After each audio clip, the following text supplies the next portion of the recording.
Akhirnya apa prakteknya? Dia bertahlil mungkin 100 kali dalam setiap malam Jum'ah. Namun di saat dia dalam keadaan kepepet, dalam keadaan membutuhkan uang, maka dia ingin kaya secara instan, pesugihan, memiara tuyul, dan juga meminta kepada kuburan-kuburan wali ngalap barokah, terutama kuburan wali-wali yang di tengah-tengah dari hutan dan sebagainya. Maka ini semuanya kesyirikan. Berdoa ibadah hanya diberikan kepada Allah. Allah berfirman di Al-Quran, Ud'uni astajib lakum. Innal ladina yastakbiruna an ibadati sayadkhuluna jahannama dakhirin. Berdoalah kalian hanya kepadaku saja. Dan awas bagi mereka orang-orang yang sombong, tidak mau berdoa kepadaku, akan dimasukkan kepada api neraka yang menghinakan. Di dalam hadis ini jelas, ayat ini jelas, bahwa doa hanya diberikan kepada Allah. Dan juga di dalam hadis Nu'man ibni Bashir yang diriwayatkan oleh Imam At-Tirmidzi dengan sanad yang sahih, disahihkan oleh Syekh kami Muqbil Al-Wadi'i, bahwa ad-du'a huwal ibadah. Doa itu adalah ibadah. Contohnya di sini, seseorang dalam keadaan kepepet, ditagih-tagih utang, dikejar-kejar oleh debit kolektor, orangnya orang Batak lagi, sangar, wajahnya kotak, kemudian bertato, antingnya penuh, bahkan hidungnya pun dianting.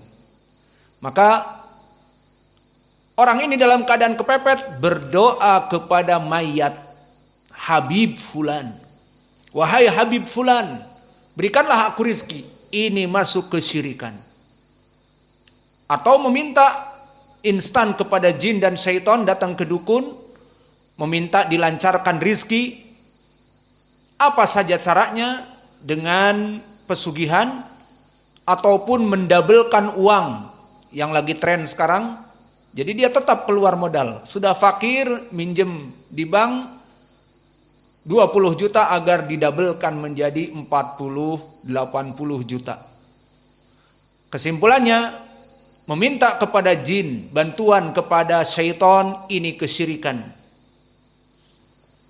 Maka orang ini setiap Jumat mengucapkan la ilaha illallah, namun tidak memahami ilmunya.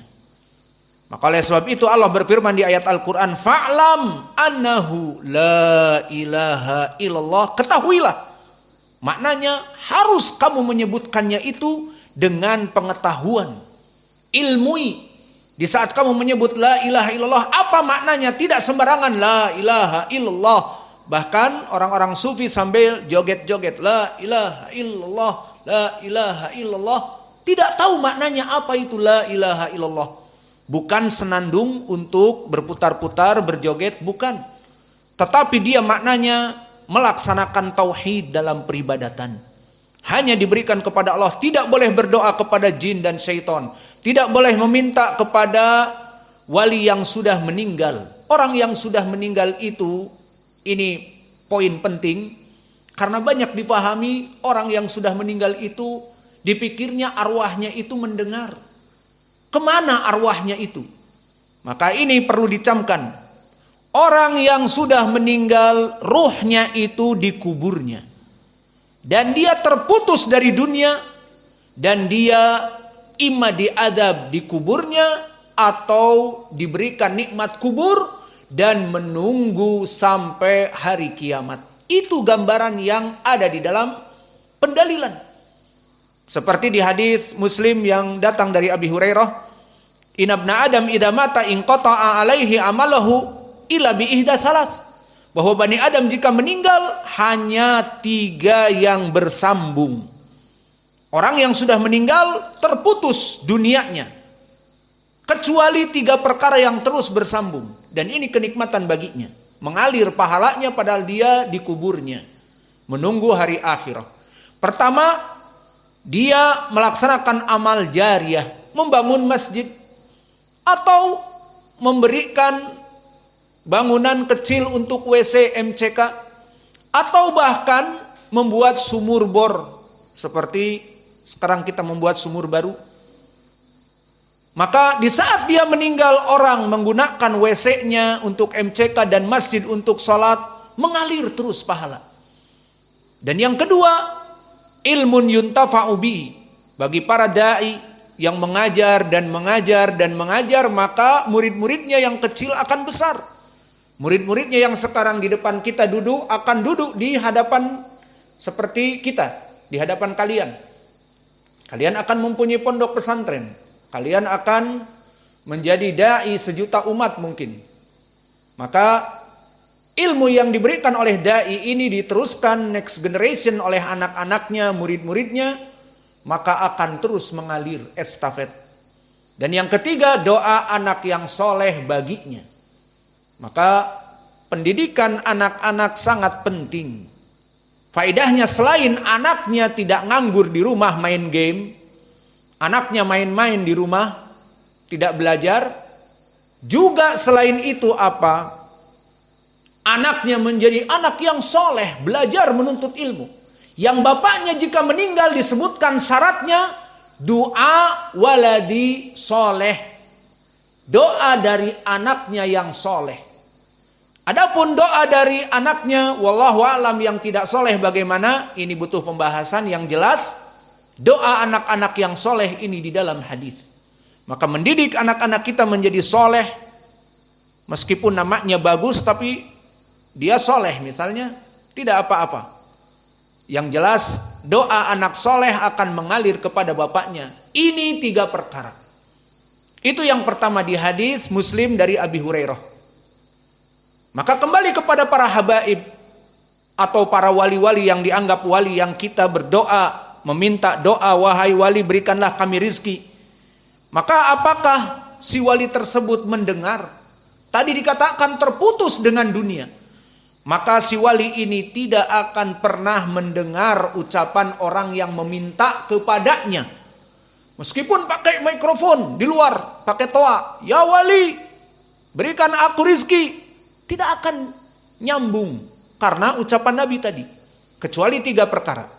Dan kisah yang lain dari hadis yang diriwayatkan oleh Imam Abi Daud dari Al-Bara ibnu Azib. Hadis yang panjang tentang bagaimana muslim yang meninggal sampai di kuburnya. Dan kafir yang meninggal sampai di kuburnya, dan kita singkat kisah di alam kubur saja. Maka jika seorang muslim didatangkan kepada kuburannya, ya'tihi malakan, didatangi 2 malaikat. Maka malaikat ini akan menanyakan, man rabbuk wa madinuk wa man hada rajul alladhi bu'itsa fikum. Ditanya 3 perkara. Apa agamamu? Dan siapa Rabbmu? Dan siapa rajul yang diutus kepadamu? yakni Nabi Muhammad. Maka seorang muslim mukmin akan mengatakan apa yang mudah untuk dijawab. Dan ini antum tidak usah sebelum meninggal menulis catatan dan pesan agar buku catatannya, jawabannya itu dimasukkan ke kuburan ataupun dituliskan di kain kafan, tidak butuh. Itu semuanya kembali kepada amal dan iman.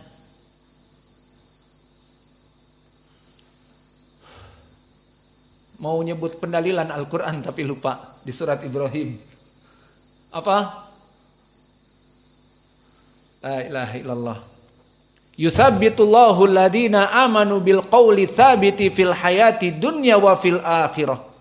Bahwa orang-orang yang beriman itu dikuatkan keimanannya di hari kiamat kelak atau di alam barzah. Ditanya 3 perkara dia akan menjawab. Itu maknanya. Jadi tidak butuh membawa catatan. Nanti pas ditanya lihat kayak kalian curi-curi jawaban, lihat. Tidak. Di sana akan ditanya dan yusabbitullahu alladhina amanu bil qawli tsabiti fil hayati dunya wa fil akhirah. Bahwa orang-orang yang beriman dan beramal soleh akan bisa menjawab. Ini di dalam ayat Al-Quran disebutkan seperti itu. Maka tidak butuh bocoran dan tidak butuh catatan-catatan dibawa ke alam kubur. Setelah itu dijawab dengan benar bagaimana seorang mukmin, seorang muslim dikatakan yunadi munadi.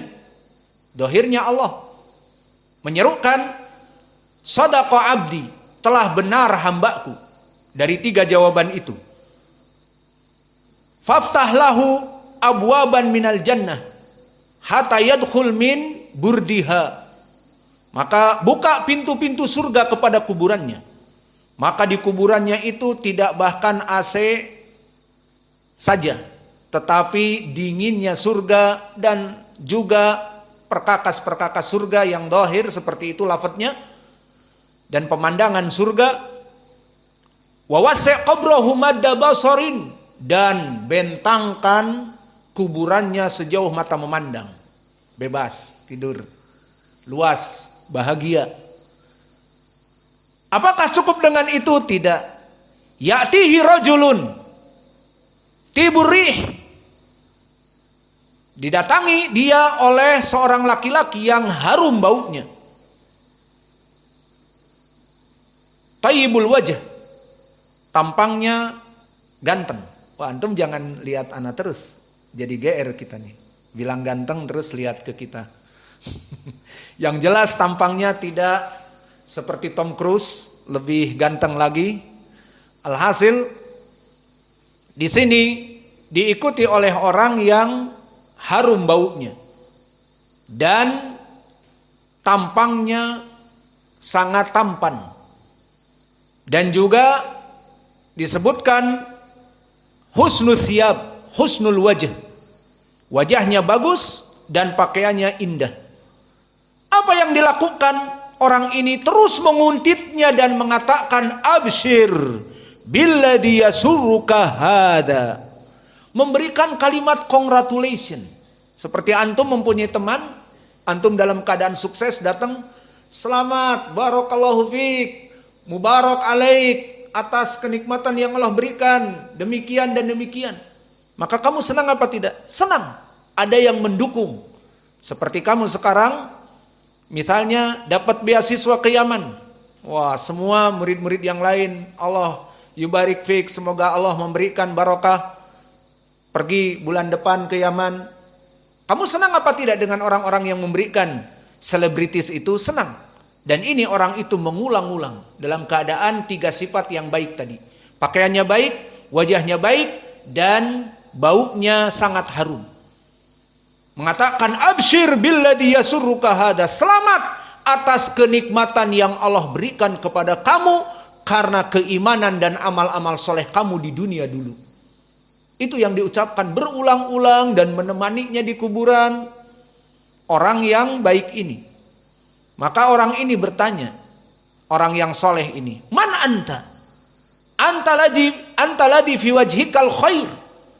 Maka siapa kamu? Kamu yang tampan dan ucapanmu baik dan seterusnya mengikuti aku. Siapa kamu? Apa jawabannya? Ana a'malu kal khair. Aku amal-amalmu, aku sholatmu dulu. Aku puasamu. Aku menuntut ilmumu dulu, capek menghafal Al-Quran dan hadis dan mengajar dan berdakwah. Maka itu semua amalan-amalan yang kamu lakukan, inilah